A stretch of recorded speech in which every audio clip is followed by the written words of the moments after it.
O papado, como os senhores sabem, é o mais alto poder que existe na Terra. É mais alto do que qualquer poder espiritual temporal, porque o que diz respeito ao sobrenatural vale mais do que o que diz respeito ao natural. Porque o que diz respeito ao espírito vale mais do que diz respeito à matéria. Porque o Papa tem um poder universal sobre todos os povos, em todos os lugares, quando todas as outras soberanias existentes no mundo são limitadas. O indivíduo pode ser rei de um país ou presidente do outro. Não há rei do mundo, nem presidente do mundo. Ora, o Papa é o pastor do mundo inteiro. Ele tem uma jurisdição sobre as almas do mundo inteiro. E o resultado é que ninguém, ainda mesmo debaixo desse terceiro título, que é o menos importante de todos, mas que é tão importante, ninguém pode se comparar ao Papa. Então a ideia é de que, porque o Papa é o representante de Deus na Terra e, portanto, do mais sobrenatural dos poderes, toda a ordem da graça está na mão dele, a ele compete exercer em sumo grau os poderes de ensinar, de guiar e de santificar, que são os três poderes próprios da Igreja Católica. Porque ele exerce esses poderes de uma ordem tão transcendente, ele é o maior hierarca de toda a Igreja e, portanto, também deve ser cercado das maiores manifestações de respeito que a um homem possam ser tributadas.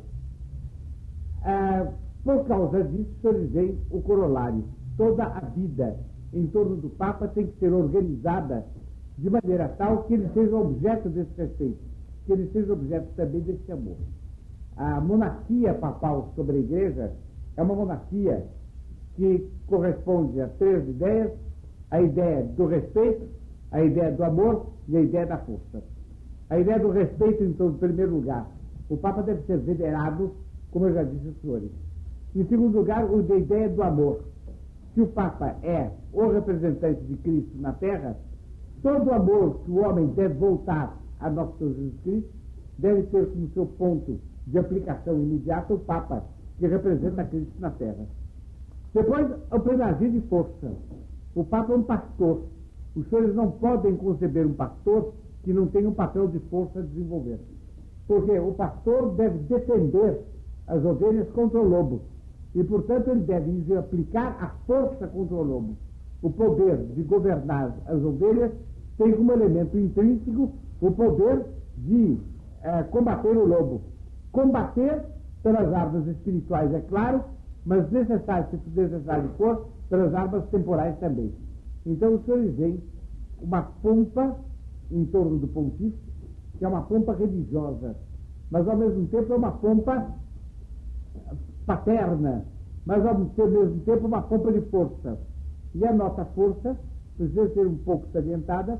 Os senhores veem ali as guardas pontifícias, a guarda suíça, a guarda palatina, a guarda nobre, e que era composta exatamente de elementos da nobreza romana que serviam ao Papa gratuitamente e que se revezavam no serviço papal. Essas três guardas guarnecerem os palácios do Papa.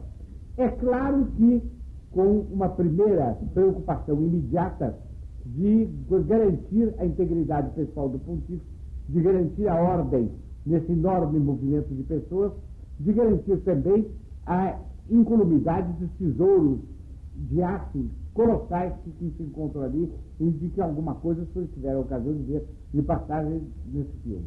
Mas essa não é a principal significação. A principal significação é que o Papa tem o direito e tem o dever, conforme o caso, de acionar a força na defesa da fé. E há uma reminiscência das cruzadas na presença desses guardas, cujos uniformes estão tão longe das cruzadas. O mais antigo desses uniformes é o uniforme da Guarda Suíça, que foi desenhado por Michelangelo, século XVI, portanto, quando a Idade Média já tinha terminado. E que ainda conserva algo de medieval na alabarda, na couraça, no elmo, mas de fato a Idade Média já tinha terminado. Sem embargo disso, é a reminiscência das cruzadas, das guerras santas, das guerras de religião, etc., que é evocada pela presença desses corpos de guarda dentro da Basílica de São Pedro e no território do Vaticano.